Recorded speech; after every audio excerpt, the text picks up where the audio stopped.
is a huge honor for me to be podcast interviewing Cory Glenn. I think you're a rock star. I don't think of anybody who got out of dental school and got on a trajectory for success faster than you do. I mean, you've been out of school.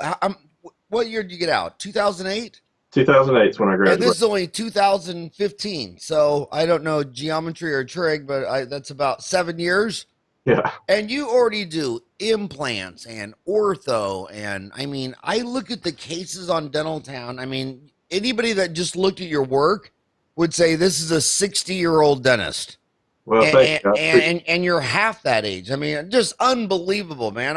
My hat's off. So I wanted to start with you is, I mean, I don't know anything you don't do. You do guided surgery, implant placement with CADRAY, Blu-ray bio. You do CERAC, you do lasers. You're a computer whiz. You do 8-minute crown prep impressions, 2-visit implant placement. So 3-visit complete dentures. I mean, you are everybody's idol. You got 2,400 posts on Dentaltown. Everybody I talk to, you know, when I go to the bar and watch a football game with my, 50-year-old fat dental buddies, they're always like, man, that guy is amazing. How did he learn all that stuff? So I want to start off my interview with this. You've only been out since 2008, 2015. You've only been out 7 years. What advice would you give to the kids who just got out of school? 5,000 of them just walked out of dental school. How can they, 8 years out of school or 7 years out of school, be a rock star like you? How did you get to be Mozart in 7 years? Well, I don't know if I can go with that, but I appreciate the kind introduction. I don't know if there's a secret to success. I would say you need to budget well. You need to not get out and live above your means. I was fortunate to fall into a practice that I got for a really good deal, and I went rural. I think that's a big key. A lot of my classmates went to the bigger cities and have really struggled because they're just in environments where there's too much competition. So we got a good deal on a practice, and we never had to market. I've still to this day never marketed. I don't think I had a sign with my name on it for the first 2 years. And it just kind of came easily because we were in a good market for it without a lot of pressure. So I think that would be my number one piece of advice, is just go where you're needed, not where you want to be. I mean, okay. I'm an hour to any major metro town that I want to go to, so I can still go do any of that stuff that I'd like. You went to Winchester, Tennessee. Was that an accident? Did you and your wife just happen to fall into a town that needed dentists, or was this big no. picture thinking? I had no idea. I'd never heard of Winchester until I came here for the first time. I had just heard there was a practice for sale, and another practice I had been looking at going into. That deal fell through, so I just on a whim came here, and the doctor was actually sick. He had a brain tumor and didn't have a great prognosis. So we ended up meeting him once, and he was dead very shortly thereafter. And so I ended up keeping the practice alive my last 2 months of residency by driving down and working it Friday and Saturday. And then when I finished residency, we went ahead and bought the practice and just took off from there. Now, you were already married at the time?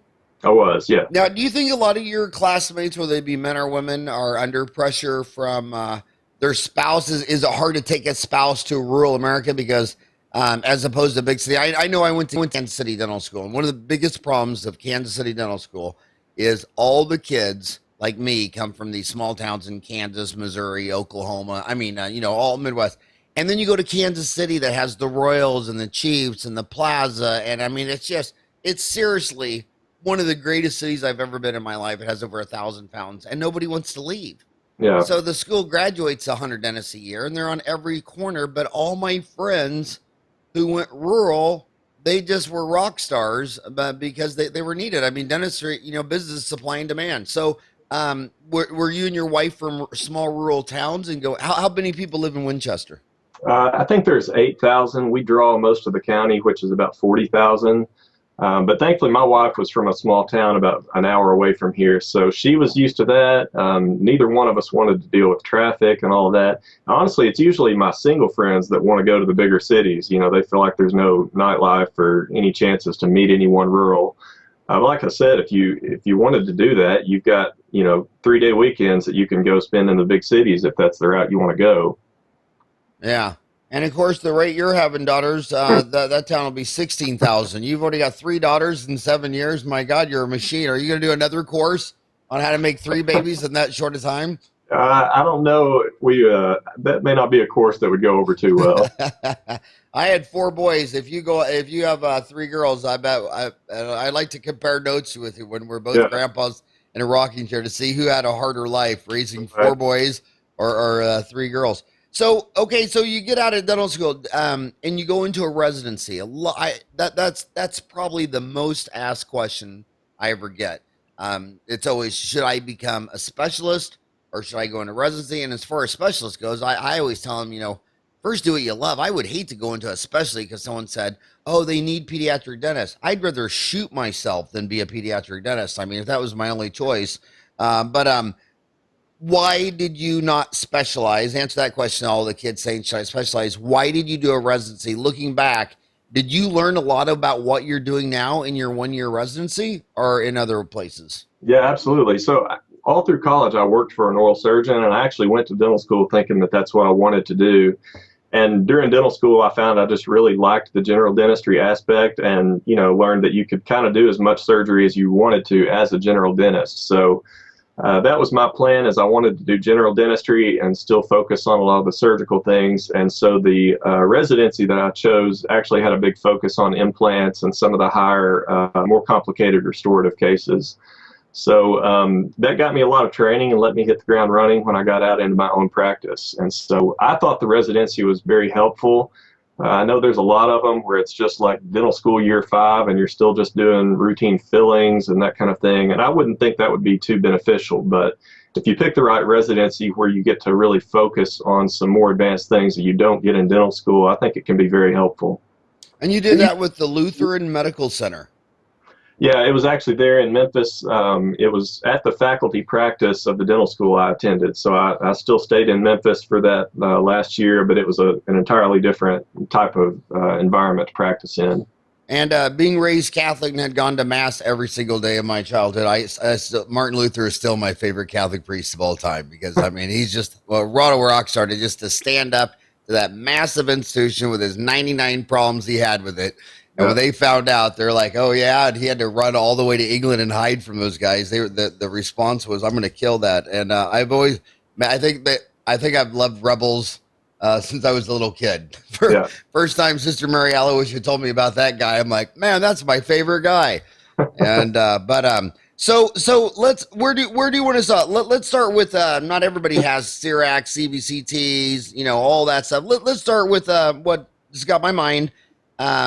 The 8-minute crown prep and impression. And the reason I want to talk about this is because, dentists really sell time. I mean, we only 6% of our cost is supplies. So all that markup is time, people, everybody talks about, well, pharmacists all got rode up in a chain. Yeah. Well, back when I was a kid, 70% of their cost was the prescription pills. So that's a perfect roll-up model to get some leverage against these big pharmaceutical companies for pricing. But here's what I don't understand. I see dentists in Phoenix who aren't busy and they won't sign up with the PPO because they say, I want $1,000 for a crown. And I look on their schedule and they block off 90 minutes for a crown. And they have all these patients knocking on the door from Blue Cross and Blue Shield and everything and say, take my PPO. And they're like, no, they only pay $800 for a crown. And I'm always saying, well, if you went from doing a crown in 90 minutes to 8 to 1 hour, you'd actually be making more money on the PPO crown. The dentists always see the fee. They never see the time. They never see how much the fee is per minute. So how the hell do you do an 8-minute crown prep and impression? Well, if you actually break down what's going on in a crown appointment, there's very little time that we're actually working on the tooth. It's like the old Omer Reed video, which it can be very helpful just to see how he views things on being efficient. But do you still have that video? I've got it on YouTube. I'll watch it from time to time. And I think, will you send it to me and I'll put it in the notes? Yeah, sure. So, Omer's doing a different style of prep than what we do now, but if you break it down, there's really not that much to it. So I'll use a Meisinger occlusal reduction burr, which will wipe out the entire occlusal surface in under a minute. You'll have perfect reduction every single time. And then I switched to a 014 round tapered end burr and do my axial reduction, and usually have that done within, another 2 to 3 minutes. And at that point, there's just really not that much more to do. If you know you've got your adequate reduction, now we don't have to do a super aggressive axial reduction because of zirconia crowns and that kind of thing. So honestly, it just kind of evolved that way, and there's just not that much more to it. You could spend hours and dinking around with a piezo and getting every little burr mark out of the tooth, but I don't really see that adding to the outcome of the preparation or the result of it. So we use fast set impression material. We use a preoperative impression to make our temporary, which says they're getting numb. And a tray impression, and usually you can get that done very quickly and efficiently. Name the brands. I always get complaints that people didn't name their brand, especially if it's someone doing a composite or something. But fast set impression, what brand was that? I'm using Genie on that, and it's a 2-minute 15-second set time. It's a very affordable PVS too, and I've gotten great results. I've been using it for 4 or 5 years now and really like it. Who makes Genie? I think Sultan is the manufacturer. So Sultan's a swing? Is it Dire Straits? It may be. A Genie from a Sultan, and the fast set temporary? The temporary material I'm currently using is Integrity, which I think is a Dentsply product. And so we have the preoperative impression, we fill it up, and the moment the impression comes out of the mouth, the triple tray impression, we put that back in the mouth before they even close down, pull it at 1 minute and 10 seconds, and then trim it up, and you're ready to go, which the assistant is doing that part. So how long is the patient schedule in a chair for a single crown on a first molar? For the longest, we had an hour appointment time for that, and just recently my assistant was like, why are we booking that much time? So now I think we're booking 30 to 40 minutes maybe, and that's just to give us a buffer of time in case we need to do build-ups or the tissue's in bad shape. It isn't always 8 minutes, but at 30 or 40 minutes, we've usually got plenty of time to spare, and the patient doesn't feel hurried. And plus we've got some anesthesia time built into that. And what kind of anesthesia are you using? Lower blocks, I am typically doing a lidocaine with 100 epi, followed immediately by a carbocaine. And that's given me really good results. I used to do the buffered anesthetic, and recently I was kind of doing a do-it-yourself approach with the buffered anesthetic, and recently the price on that has gone way up. So I've kind of backed off of that at the moment.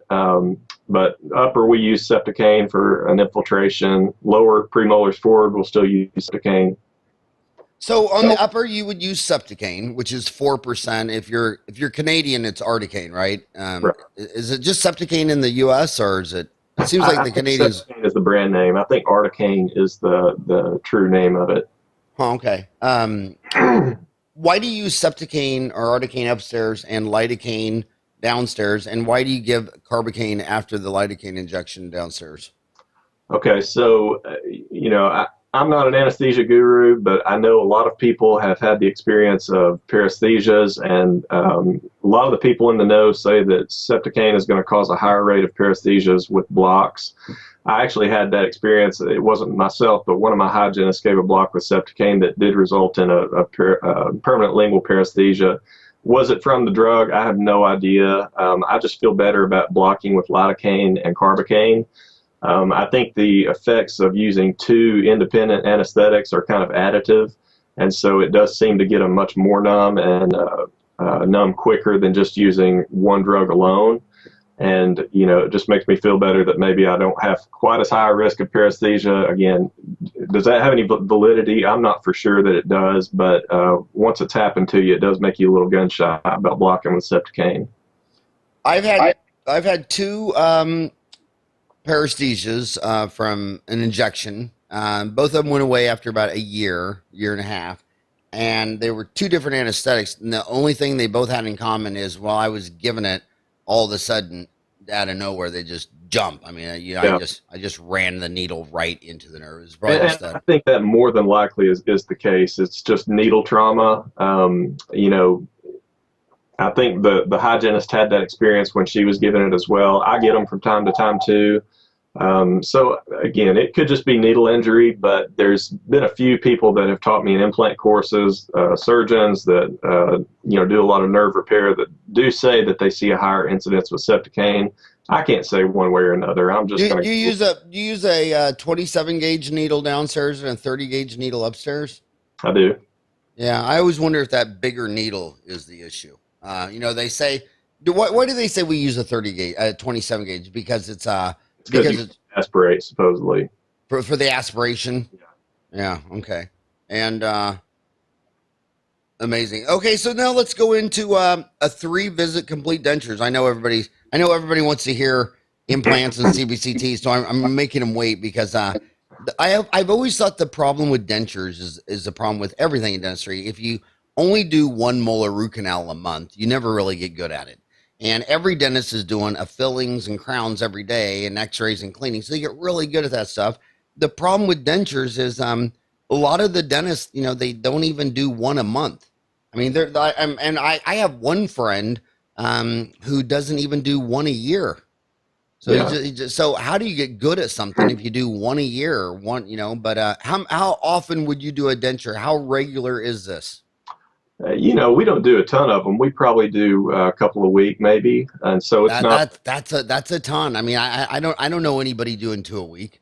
Yeah, well, you're right. You can't do anything successfully if you never do it. That's just like I can do bone grafting and some of these very intense implant procedures, but I don't do them with enough frequency to make it predictable. So it's no longer low-hanging fruit for me, and I refer it out the door. And I would say the same thing for a practice that is only getting 1 denture a year. They have no business even doing them. It's not going to be productive. It'll only frustrate the doctor. But if you're going to be in a lower income, more rural area where there's demand for it, I think it's something you definitely need to be good at. So again, it's one of those procedures that as a PPO provider, they really stick you on the prices on dentures. So I was really trying to figure out ways that we could do those more efficiently without taking up a ton of chair time and still get a good result. So if we're doing an immediate, that's pretty easy. They've already got video. It's just impressions and then deliver the denture after you extract.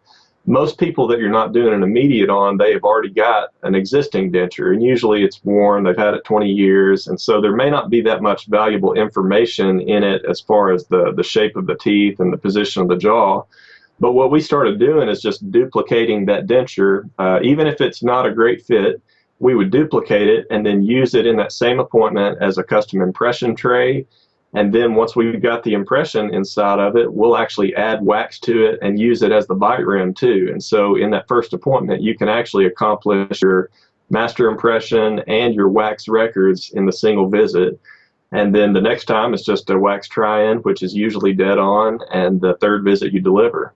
And then you adjust them for 20 visits like you always do, but that's the So what is this denture duplicating? Is that what is the machine you use or the process to duplicate the denture? So funny story there. I had the Lang denture duplicator, which is a metal and it's like a clamshell impression tray. It's a very well-made piece of equipment. My problem with it was, though, that I had to have 2 assistants mixing full bowls of alginate to fill a single side of this impression tray. And so it was just a pain. So I kind of saw that the little appliance boxes that we get from Glidewell that they send night guards and samples in, it's a clamshell box and it's the exact same shape. And that actually works really, really well as a denture duplicator. So that's what I use. I duplicate most of my dentures just in a. Okay, so you're talking about when you get a night guard back from Glidewell and it's got the little snap open case that you'd put a retainer in. That's what you're using? Yeah, that's what I use as a duplicator. Okay, so you'll mix a bowl of alginate, you'll fill them both full, then you'll push the denture in. You'll put one side first, and then press the denture 2 side down and kind of push the alginate up to the borders. And as soon as that sets, you mix up another bowl and fill the other side, and then close the box together.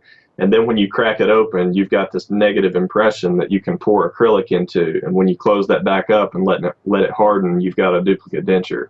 So so you fill up the first half and you put the teeth face down. Yeah. And make sure the alginate's all the way up to the borders. Right. And then when that's set, then you fill up alginate on the other half and close it. Yes, and Okay, then well, once how and that, the alginists don't glue together? They don't fuse well, together? you can put a little Vaseline, or I use Pam cooking spray, different things, just as Okay. a separating medium so that it doesn't stick to itself. Huh. So you recommend Pam? Yeah, Pam works great. Anything that's a little bit oily, baby I oil works. I mean, I think Vaseline, I personally would just fry me up some bacon yeah, and then use the bacon grease. there you go. And then of course I'd eat the bacon because I don't want to waste food. Right. And so then you separate those, hmm and then what will you do? Just mix up some acrylic, and the most important thing is that you mix up the acrylic really, really runny, because if you put it in there stiff and try to close it, everything's going to distort. So it needs to be a really runny mix of acrylic, and you pour it into that negative impression and then close it up. That's it. And what type of acrylic are you using? It's called tray resin by Dentsply. It's really cheap. It doesn't set up all that fast. It's about a 15-minute set time. But it is really cheap. If you wanted to do something faster, you could use any acrylic on the market will work for this purpose. Some of them are more expensive than others, so it's just a matter of how much you want to spend. Man, that's neat, Cory. I think you should make an online CE course on that. Well, I've been saying I would for a year, and it's just not happened, so I'm going to keep trying. So, Cory, a lot of people, a lot of dentists think that you can only do big quality cases if you live in Manhattan or Key Biscayne or Beverly Hills. How do you do comprehensive dentistry in a rural, low income area? You talk about, maybe not doing it all at one time, but staging treatment. Talk about how you do comprehensive dentistry in a small rural town of 8,000 in Kentucky or Tennessee. I'm sorry. Where's Jack Daniels made? That's Tennessee, isn't it? Yeah, that's right down the road. That's where we went when you came and visited. It's about 10 minutes away. It's 10 minutes away. What's the city called? Lynchburg, Tennessee. Did they name a parking stall after me or anything? I think they did, yeah. Okay, good. I mean, I bought enough to at least have a parking stall. But Right. but how do you? I mean, because don't you agree that most dentists always look for a complaint instead of looking at the man in the mirror? They look for a complaint, and a huge complaint is, well, you're not going to do that kind of dentistry in Kansas. Maybe if you were in New York City. So how do you do this kind of comprehensive dentistry in a town of 8,000 in rural Tennessee? Well, yeah, they're right. And it's funny. A lot of dentists will spend their entire CE budget to go and learn full mouth rehabs when they're not going to do a single one that whole year. And so what we've had to do in my area, I figured out pretty quick, if I wanted to do a lot of that fancy stuff that I had trained for, I had to figure out a way to make it affordable. And so, for example, if we're doing a tooth-borne full mouth reconstruction, we're probably going to build the whole thing in composite first. So we'll do a full mouth rehab entirely in composite. We'll use templates like putty matrices or suck down material to build it off of a wax up. And we'll get the patient stable in a composite full mouth rehab. And then it's just a matter of over time converting that into porcelain. Sometimes they don't convert it and it does just fine. So as far as implants, you can, what I'll try to do a lot of times. Okay, but I gotta stop you. What you just said, 99% of dentists have never even seen it before. I mean, Yeah. what you just said. I mean, you're a unicorn. I mean, you just said something where I think we're having about 7,000 downloads per show. 7,000 dentists probably just said, "What? What did he just say?" I mean, you got to do a course on that. Okay. I don't think I would bet my car 99% of dentists have never even seen a PowerPoint presentation on it. I mean, that's just amazing. Well, it's not that difficult. The way to approach full mouth rehabs is the exact same way you do a denture. I mean, dentures are the ultimate full mouth rehabilitation. So you figure out where incisal edge position is, you figure out where the incisors need to go, your A and B point, and then you fill in the teeth around it to the correct position in space.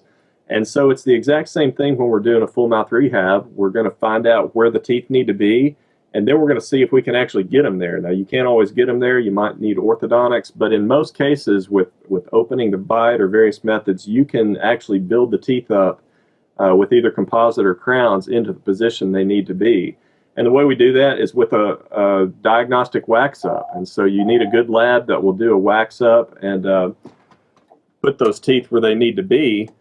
And then from there, if you just make a putty matrix over that where you can fill it with composite and lock it onto the teeth, or if you make suck down material that you can stick over the teeth, you can actually rebuild them into that final endpoint in composite. And then you've got a walking bite splint. And so you can try it out for as long as you need to. You can make sure that they're comfortable, that they've got the correct guidance, that everything is going well, that mama likes it, that the daughters like it. And then again, from there, it's just a matter of converting it to porcelain. So it sounds difficult, but it's really not. You approach them just like a like a denture.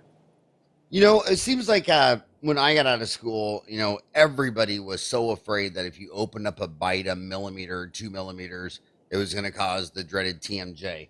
And now It seems like, 3 decades later, I think a lot of the people think, the teeth almost never touch. They almost never touch when you're sleeping, then when you're talking, they barely touch when you're eating. And a lot of people think the TMJ is more muscular, skeletal spasms and trigger points and all that stuff. Where are you at in occlusion? I mean, are you, when someone's got a worn down denture, and you're opening up a bite, are you, how is Cory's mind thinking? So kind of my mindset is open them as much as you need to, but as little as possible. And so open them up however much you need to get an aesthetic result that's going to look okay. But you don't want to just go opening them excessively high and creating an unnatural situation, because it probably will stress out their joints and their musculature. And so I just open them enough to get them back to what I think, nature originally had them at. And I've yet to have any problems with that. It's yet another reason to do it maybe in composite first before you cut all the teeth down and commit yourself to porcelain, because if they can't handle it in composite, we'll just remove that. And at least you know it on the front end before you've invested a $10,000 lab bill. And you're doing each one of these teeth individually. You talk about the process in a little more detail. How you? Yeah. So let's say if, in the anterior, I've actually done these where you can create a putty stent just like you would do for temporaries, but I actually embed a Molar strip in between each tooth. And so when you fill this thing with composite and seat it, it's going to actually keep all the teeth separated. And I think there's a Dentaltown thread where I show that. In the posterior, it's a lot easier just to fill it up, let it all lock on, and then come back and just prep class 2s into every other tooth. And then you've just got a couple of MODs in each quadrant to restore, to break contact and make those where they're nice and can be flossed. So did you show an entire case on Dentaltown on a thread? There's an entire full mouth rehab that I've done in composite on there that we can link to if you want. Is that, would you care if I push that out on social media? No, fine. Will you mail me the link to that? Sure. I'm always very nervous about pushing out a case on social media because, Dentaltown is a private community. I always ask permission ahead of time, but if you ever have a rocking hot case that you want to push out, because I think, a lot of people see that. It drives a lot of people to Dentaltown. They look at that and say, wow. Yeah, absolutely. Because if they never, there's 2 million dentists around the world. I mean, I got this one group saying, oh my God, that's so awesome. You got 200,000 dentists on the community. And I'm like, well, we've been out there since 1998 and there's 2 million dentists. We just passed the 10% mark. I mean, that's not very, but I think, when I go lecture in dental schools in Africa and Asia, they're just blown away by those cases on Dentaltown. And I've had I had one dentist in Africa that pretty much only talked about you. It was in Tanzania, and you were his favorite person on Dentaltown. And I thought the connection was that because you're doing real world dentistry in rural America, and you apply, so much of your cases applied to him. And even though you do the CBCT and all the lasers and all the fancy stuff, in a lot of these other continents, they're never going to have access to any of those toys. Yeah. And you just do a lot of amazing cases where if you don't have any high-tech equipment, if you don't have there's just a lot of like your composite work. And That's good to know, because Dentaltown has built my career by people posting that kind of thing that I've learned from. I've learned more on Dentaltown than I have from countless CE hours. So it's good to know that others are getting that benefit. Yeah, you're it's actually the entire dental school curriculum in several dental schools. Because they're low income, they're poor countries, and they do what they can. So that's, you would call that staging a treatment. You know, do it in composite first, then slowly convert it to porcelain. Yeah, and on the implants, you know, again, it's very few people can attain a full mouth implant rehabilitation. But if as you go along, if a patient loses a tooth, say a first molar, if they'll just replace that tooth and then for that time maybe put them in a temporary crown, if they've got a terminal dentition, you could place one implant a year in strategic places until eventually they've got 4 or 5 implants. And then when they've got those in place, it becomes a very simple matter to extract the teeth and you know, make a full hybrid denture or whatever you want it to do, an over denture, without having to break off the entire price in one go. And we've got a lot of cases where patients have a partial. And so again, we'll strategically place implants under that partial. And in the interim time, they're just using it to snap their partial into place. They can get rid of clasps and that kind of thing. But eventually they reach critical mass and they've got enough implants there that if they choose to, they can convert that into an implant supported prosthesis. And the guys that I see like you that are always crushing it, you know, it's you know, you only manage people, time, and money. You have good business acumen. You understand the reality. There's so many dentists that I know, and you talk about, and they just present a $50,000 case, and they talk about their close rate. Well, you know, she didn't accept it. I'm like, so what if you just presented her a Mercedes Benz? That was it. There was no Buick, Chevy, Pontiac, smart car, used car, or what you're doing is you're treatment planning the Mercedes Benz in stages. You know, Right. let's just put in nice little pieces, and over 4 or 5 or 6 years, we're gonna have a really nice outcome. Yeah, I mean, no one pays cash for their car or their house, and we shouldn't expect them to pay all cash up front for a $50,000 treatment plan. It's just not going to happen for most people. In fact, what's funny is Americans buy their house on a 30-year loan, and when you go to MBA school like I did, any loan over 24 years is technically called interest only. And when someone buys a 30-year loan, the first 6 years, you look at the difference of how much they still owe on as far as principal. Like the first payment, say it was $1,000, it'd be like $3 of principal and 997 interest. And you're right. And then what's funny is the average American moves every 7 years. So just when they start to engage their principal, and this was corrected in the SBA loan. When they came out with the SBA loan, the government said, let's not do the stupid thing we did with a 30-year culture of the 30-year. And but that's right. So only 10% of Americans buy their car or house in cash. 90% finance it, and they financing it 5 to 7 years on a car, 30 years on a house. And you're saying you don't have to. Do you also finance dentistry, or are you mostly self-financed by staging? If it's a really, really big treatment plan that puts us at a significant risk, we're going to use a service like Care Credit. For day-to-day dentistry, the bread and butter, the crown, the single tooth implant, we will do some in-house financing on that, and it's done very well for us. We got the idea from Tarun Agarwal and kind of copied his model, and thus far it's really helped out a lot. Okay, so Tarun didn't talk about that on his podcast, so now you're gonna have to tell us all Tarun's model. Well, basically, you would you've got to have recurrent billing set up in your credit card company.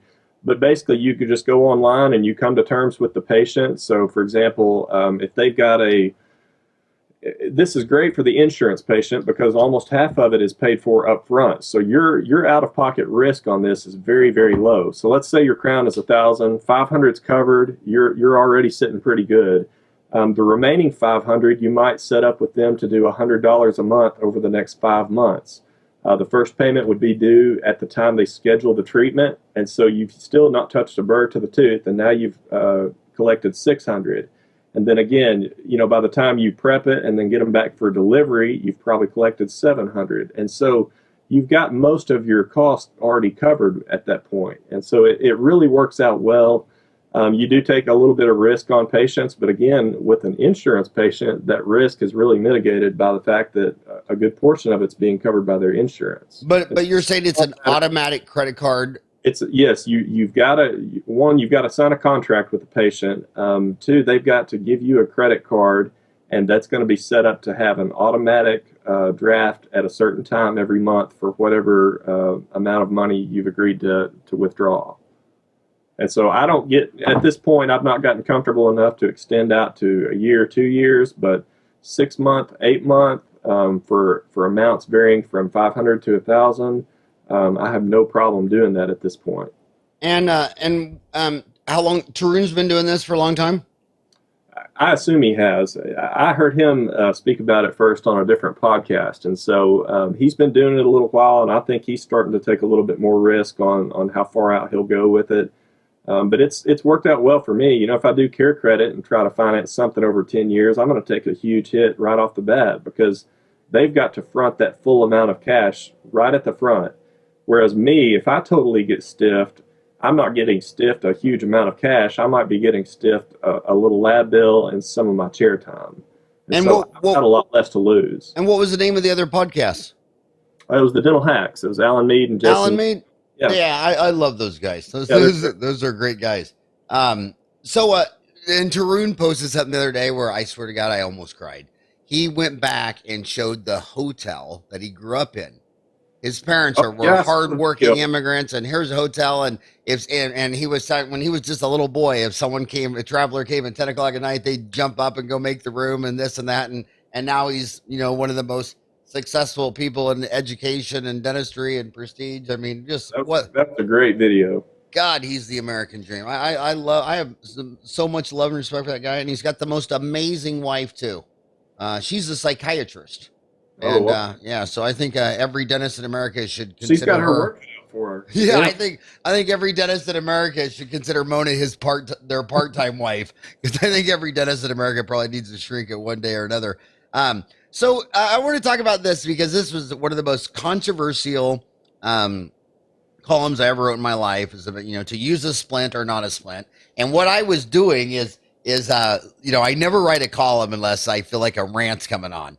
And so when you're me, you're you, I'm me, we have two separate paths, but I have all these older, because I'm 53, so a lot of my friends are 60 or 65, and they're oral surgeons and periodontists who have sunk 10,000 implants. And they're always growling at me saying, if you don't know how to, you're missing a first molar. You got a premolar in front, you got a second molar in behind. God dang, you just peel the tissue back like a banana. If you can't see that white bone and drop an implant down the middle, you just need to pack up and go home. And they get so mad when they see about surgical guides, because they think that you're gonna become an implantologist and you're not gonna be a surgeon and you won't know how to handle, blah blah blah. And then you got all these new young pups who are jumping on new 3D technology, CBCTs, Cyrax CAD-CAM has a big block to mill a split and all that. And the young kids are jumping on this. So I wrote this column, should you use the splint or not use the splint? And I love how you consider yourself that you're a recovering freehand implantologist. So I want you to talk about it, because you can do either. You can go either way. Right. So I spent the first probably 3-4 years doing completely freehand. That's how I was trained. And in general, I've not had a difference in my success rate. They've all integrated. I've thankfully avoided any severe complications. When I started posting implant stuff, Armin Rezine, who I speak with, he's with CADRAY, made me a bet that when you scan your first 20 implant patients that you've previously done, and you take a new cone beam on them, you're going to find a perforation. So I made it through 20, but about 25, I did find one. And it was, I had half the implant sticking out the facial plate of number 10. And so that kind of opened my eyes. I saw that I wasn't always doing exactly what I thought I was. The guided surgery thing has just made life so much easier. And so while your surgeon friends may be right, hey, it's just surgery, flap the tissue, whatever, for me, it's a matter of convenience and efficiency. And so I assume you don't, take a cart and buggy to work each day, because now you've got a lot better option. You've got a car that will get you there quicker, safer. And it's the same way with guided surgery. When I'm doing a guided surgery, I have absolutely no worries that I'm going to hit the nerve. I have absolutely no worries about the lingual undercut, which in that first molar that you mentioned can be very substantial. I'm going to place a little bit shorter implant if I'm near vital structures. And so the guided surgery, we've gotten the cost. I use Blue Sky Bio's software on this. I do it all in-house. And so my average case costs me about $60 to do guided. And anyone with access to a cone beam, whether they own it or they refer it out, can do it at that price. And so for $60, I can't imagine not doing it. It would be crazy to. I mean, it's going to make my average implant is about 8 to 10 minutes. And again, I have no worries about vital structures or any of that. And the flap issue is a non-starter. I mean, I flap every single case because I want to get the most keratinized gingiva. And so it's unfortunate that people equate guided surgery with flapless. It's really not the case at all. That's a great point, man, because you're laying a flap because you want to save all the attached gingiva. Yeah, and I also want to visualize the crest of the bone. You know, if there's a little defect, that you can't always make out everything on a cone beam. So if there's a little defect, I want to be able to graft it. I want to save that keratinized gingiva. I want to be able to completely bury it for primary closure because that's what's given me the most predictable results. And so there's a lot of benefits to flapping. So how often are you, and say Armin's last name? Mirzayan. Say it again. Mirzayan. Say it, spell it. M-I-R. Zayan. You know what? I don't think I've always seen it spelled. I don't think I've ever heard anybody say it before. I think you're the first guy. Well, I may be saying it wrong, so I'll have to ask. So it's him. Armin Mirzayan? I think that's how you say it, yeah. Huh, and his wife's a dentist too. Yes. Adorable lady. So how often are you guys lecturing together? Let's see. We're doing it fairly often. It's probably every month or every other month right now. I think our next one is in Atlanta on December 4th and 5th. And so we're really looking forward to that one.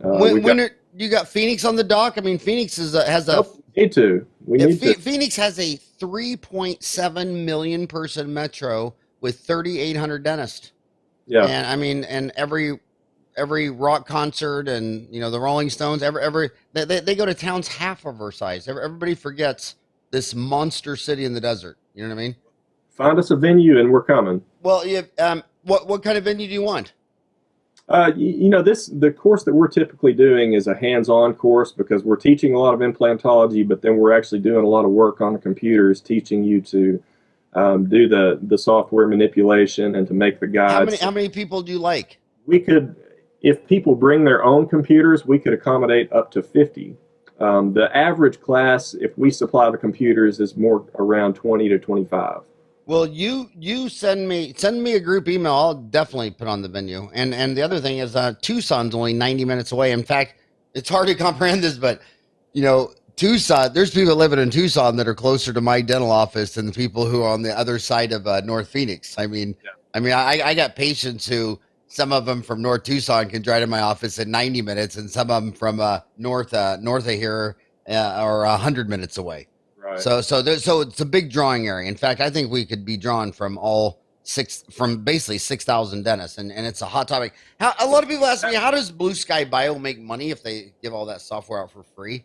So the software is entirely free. The only time you incur an expense is so after you've designed your guide and you've done all the model manipulation and planned your guide, you've got to export that guide out of the software to send it off to be 3D printed, or if you've got your own 3D printer to print it, you'll just be charged a per unit basis on that. So depending on the volume you buy those exports, it's $15 to $20 per export.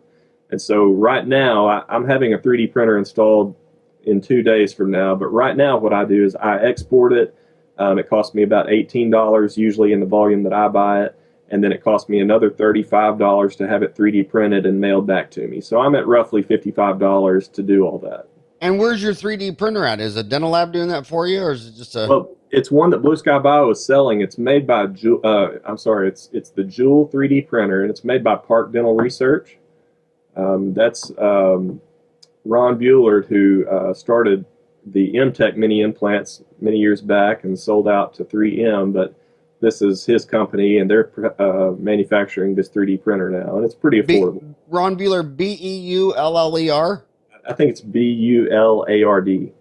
Bullard? Yes. Do you have his email? I can get it. Can you email me and him? And sure.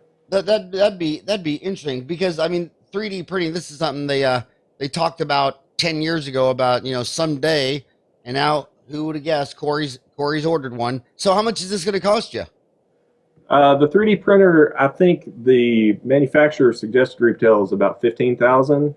And so depending on what all you can do with it, you can make that up very quickly. So one of the things that I intend to get into is that you can basically do your own clear aligner orthodontics. And so you would print out these models and you would do these suck downs and create the trays.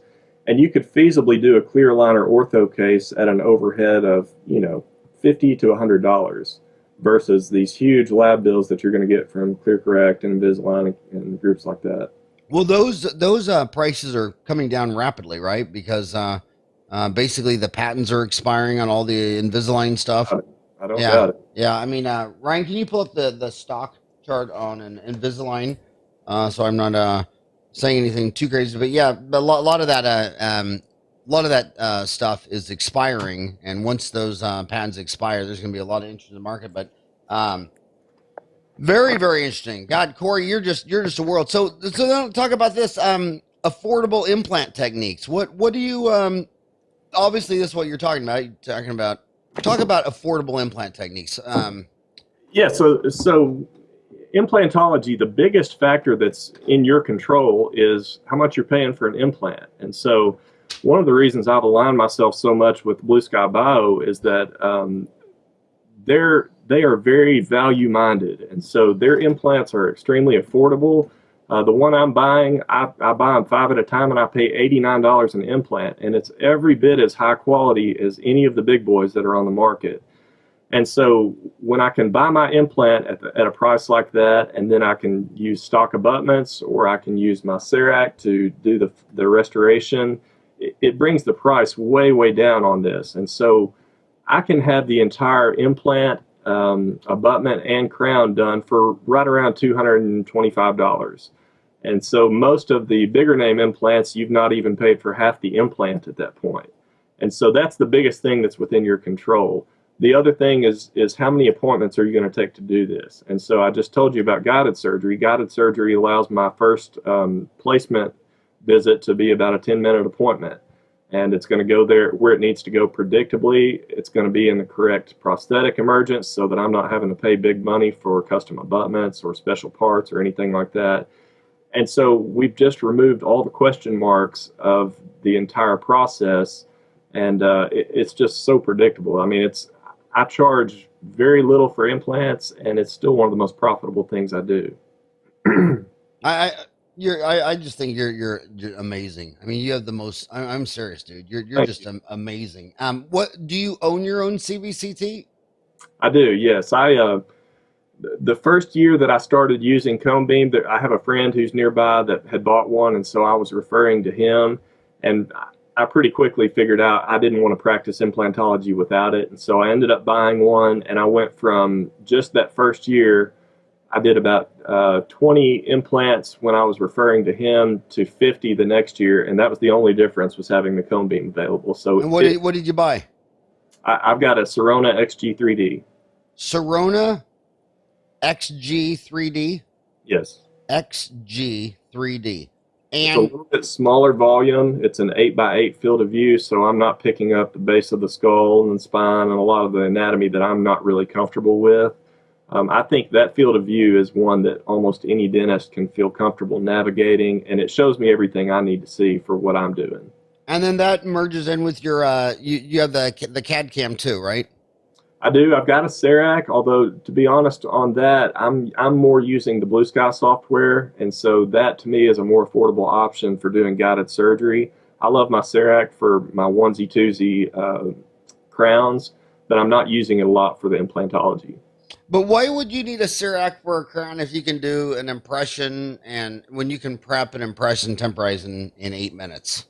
Well, it's a good question that I've been wrestling with here lately. And so the advantage is, one, it distinguishes you in your patient's eyes that you've got this technology available. People do like single visit dentistry. And so I still think there's a big place for doing it in-house if you've got the capacity to have people sitting around while that all goes on. If you've got a capacity problem and you've only got, 1 or 2 doctor ops, you're really better off to, I think, send out an impression, do it quickly, and then get the patient back. Exactly. And the problem with the human condition is they're always extremists. It's always they turn left or right, up, down, yes, no, black, white, red. They don't think over a spectrum of, sure. Well, and what I do is, you're right. It's great marketing, same day dentistry. Some people love it. but I just be upfront with them. I mean, I want you to be completely honest and upfront. If I came into your office and I said I want to visit, how long would, and it's first molar, how long would I be in the chair? You said earlier 30, you're scheduling 30 to 40 minutes? Yes. So you'd schedule me 30 to 40 minutes and I come back, what, in 2 weeks? 2 weeks. For how long? 5 to 10 minutes. Okay. So if I wanted to, so that 30 to 40 minutes, come back in 2 weeks for, 10 minutes. If I wanted to have it done all at one appointment, how long would that appointment be? It's going to be in my office 2 hours. That's right, what I'm right. And they always, there's so many people out there saying, oh, I do them all under an hour. Okay, well, yesterday I was attacked by a unicorn, and he left $100 tip and drove off in my Lamborghini. I mean, I don't ever see that. When I'm talking to real dentists in real bars, watching the real NFL, and by that I mean only the Arizona Cardinals, it's a 2-hour appointment. So yeah, what I do Max only, so that you're committed to firing it at that point, and so it's a 2-hour visit. We may finish a little earlier than that, but we're going to schedule 2 hours. Yeah. So I have 8 operatories. I have extra chairs. If you don't have an extra chair, then this is going to be an issue. But what I always do is I just ask the patient. I just say it like that. You could be here 45 minutes today, come back in 2 weeks, and we'll schedule you 20 minutes. Or you can stay here 2 hours and not have to come back. Totally up to you. And it seems like most people are really excited about either. It's like, oh my God, that's perfect because I need to get out of here. Today's a crazy day. I need to get to work and drop off my kid and blah, blah. And then other people are like, oh my God, that would just be perfect. Do it all today because I have the day off. I have nothing going on. Oh, that would be great not to have come back. But dentists don't seem to think in moderation. They're just extremists. It's like, oh yeah, I bought a CEREC and I don't use a lab anymore. Or I don't have a CEREC, I may have done that my first year having it, and as you say, I've come to the same position as you. There's sometimes it's great, and there's other times that it's just not worth the hassle of it. And so I'm going to use the lab at that point. I've got great labs that give me predictable results, and the lab bill issue is, with price of zirconia crowns now, the lab bill is not so much of an issue anymore. So I really do think it comes down, like you said, to what your patient wants. And if you can fill both ends of the spectrum, awesome. If you can only do one, that's no big deal either. So what great labs do you use? A lot of dentists, I always try to guesstimate their questions, and there's, every dentist, probably 10% of them are in the looking for a new lab market on any given day. Well, are you willing to give out the names of your labs? Yeah, absolutely. I use a lot of different labs. So I use American Made Dental for a lot of my implant stuff. They do very affordable PFM work over implants, which I still like to use PFM a lot of time on implants. Where is American Made Dental out of? It's down in the Keys. I forget exactly. I think really, Florida Keys. Marathon, Florida. Marathon, Florida? Marathon, Florida, yeah. For my just day-to-day single tooth zirconia crowns and bridges, I'm using Triple Tray Express or King Dental Arts. They're the same owner. He's just started Triple Tray Express. He's given me very predictable, great results as well. Where's he at? He is in Bristol, Tennessee. Bristol, Tennessee. And what is the other name for it? Bristol, Tennessee. Triple Tray Express was also called what? King Dental Arts. King Dental Arts. Dennis King is the owner. He's a great guy. He's been great to work with. Dentist King? Dennis King? Huh. I use Burbank Dental Lab as an awesome lab for a lot of your higher end implant, hybrids. They're a full service lab. They're really good at their implant stuff. They've got the most technology of any lab I've ever seen. It's amazing. And they're in Burbank, California. California. Or Johnny Carson. Isn't that where they filmed Johnny Carson? I think it is, yeah. Yeah, and what's that guy's name? Tony Sedla or Sedler? Yeah. Tony Sedler. He is the nicest guy. A great guy in the world. Yeah. I mean, he's so cool. Let's see. I've got several more. I use for partial dentures. I'll use Oral Arts, which is a local lab in Huntsville here, but they do a lot of good work on partials. That's who I prefer. I'm forgetting his lab name, but Roger Nelson is my denture guy, and he does a lot of great PFM work as well in the next town over. Nelson Dental Lab, I think is his Well, lab's Ryan, name. we'll have all this in the transcript, right? We'll have all these notes. So, yeah. So for my listeners, everyone I've ever talked to that listens to my podcast are always on a commute to work, and I spoil them. You don't have to take notes. You know, we send it all to a transcript. So we'll try to have all those notes. And Sure. and if you want to send me an email with any other lab names or addresses or whatever, because you know my whole goal is that with use of the internet now the smartphone, that no dentist will ever have to practice solo again. You know. And seriously, I can't think of a more amazing guy. And I want to switch gears to that. Um, mentoring, being mentored, being part of mastermind groups. I mean that was my whole key. In fact, there's a thread I bumped up today on Dentaltown because I'm trying to write my next column. My next column was going to be, what do the successful dentists do that the non-successful don't want, that the non-successful ones don't? And then everybody's like, well, what is success? Well, success is, I think it's pretty obvious. I mean, you have a nice practice. You keep your long-term staff. You keep long-term patients. You make the kind of money to take care of your family and all that kind of stuff.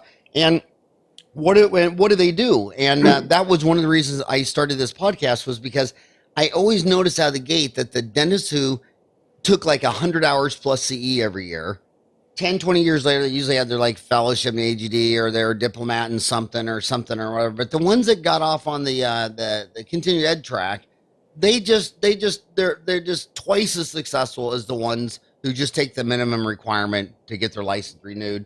And what I was thinking is, if I did two podcasts a day, one to their hour commute to and from work, 10 hours a week, 50 weeks a year, I could slip 500 of them into their brain without them even knowing it. You know what I mean? Yeah, absolutely. So what do you think about mentoring? You're mentoring everyone now. How were you mentored, or what is your thought on mentoring?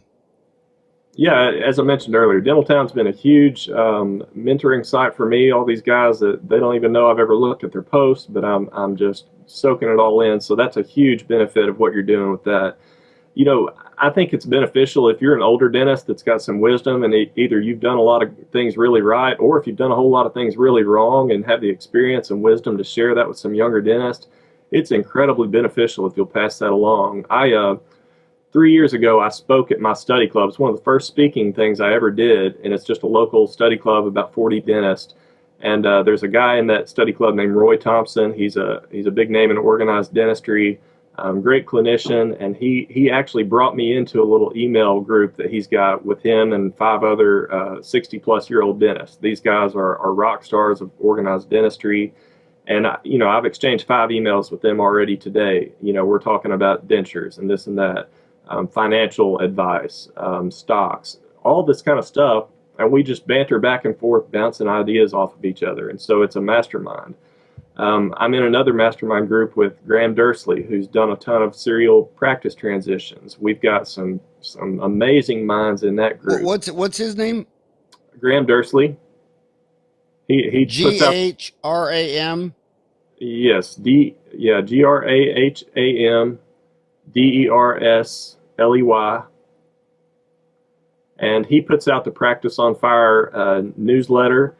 He's got a few different mentoring mastermind style groups. We're actually doing a conference at the first weekend of November, if I'm not mistaken, called Practice on Fire down in San Antonio, and it's actually our mastermind getting together and putting on a CE, because we just felt like, listen, the stuff we're putting together between us is just too good to keep together. So we're going to just actually put on a meeting where we present our best stuff, kind of TED Talk style. Each of us will get an hour or two, and we'll just put our best stuff. So I'm excited about that, but it's just amazing how isolated we can get as dentists. And there's just, if you've got no fresh ideas coming in, it's like the Dead Sea. Everything just comes in there and dies. You've got to have some outflow where you're feeding that to others, and you've got to have some fresh stuff coming in from other people as well. That's a nice analogy. I've never heard that analogy, but that is so well done. How many are in that Practice on Fire group? There's probably 40 or so of us in the little group itself, and I think there's going to be 15 or so of us speaking at that. And it'll be like I'm speaking on clinical techniques. We'll have Scott Looney speaking on some practice management stuff. We've got several other practice management speakers. A lot of big names from Dentaltown that everyone would recognize. So Are they gonna tape it or film it? I don't know yet. I'm not sure if they'll do it. It may already be filled up. We'll put a link to it. I'm not sure if there's still room. Well, if they want to film it or tape it, I would do that, and to put it on Dentaltown or whatever. That sounds like the most amazing content in the world. I mean, just yeah. Well, I'll pass that along. I think yeah. it'll be put online. Yeah, we could put it. I could send a 2-person camera crew down there and capture all of that, and we could make it a Dentaltown course or whatever. But that's sharing and caring. It's all hand in hand. You know, you learn something from someone else and you share it to someone else. I always get like the analogy of a kid, like when you're in the first grade. I mean, when you're in kindergarten, my idol was my older sister telling me about what it's going to be like going from kindergarten to the first grade. But when I was in kindergarten, I was the mentor to my little sister Kayleen, who was all scared about going into preschool. You know what I mean? So we're always at different stages of the journeys. But man, I can't believe that was the fastest hour ever. Seriously, anytime you got a case that you don't care if I push out on social media, please just email me the link, howard@dentaltown.com. Cory, what if someone listening wants to ask you a question? Is there any way they can contact you? Send it to my email, Cory Glenn, CORYGLENN 81 at yahoo.com. And what's the 81? That's a class when you That's the year I was born. You were born in 1981? Yeah. Oh my God. You just ruined my whole day. I graduated from high school in 80. Now I have to, every time I look at your post, I'll say I'm old enough to be Cory's dad. Yeah. So it's Cory Glenn, CORYGLENN 1981. Just 81. Oh, no, 19. Okay, yeah, just 81 at yahoo.com. And what about your you also got what is your practice website? It's glendds.com. It needs work. I haven't done much with it lately. But did they find a contact information on there if they don't remember? You can send an info request, which I'll get via email on that. Okay. You can find me on Facebook. Of course, Dentaltown, I'm on there a ton. Dentaltown, he has 2,400 posts. I mean, it's just amazing. And I don't think I repost anybody more than you. I mean, I just thank you. I appreciate that. Yeah, and it always blows my mind when I'm looking at your stuff and I think that you graduated in 2008. I mean, you truly are the Mozart Beethoven of dentistry. And on that note, have a rocking hot day. Good luck raising those 3 daughters. All right, thanks, Howard. I appreciate it, man. All right, bye-bye.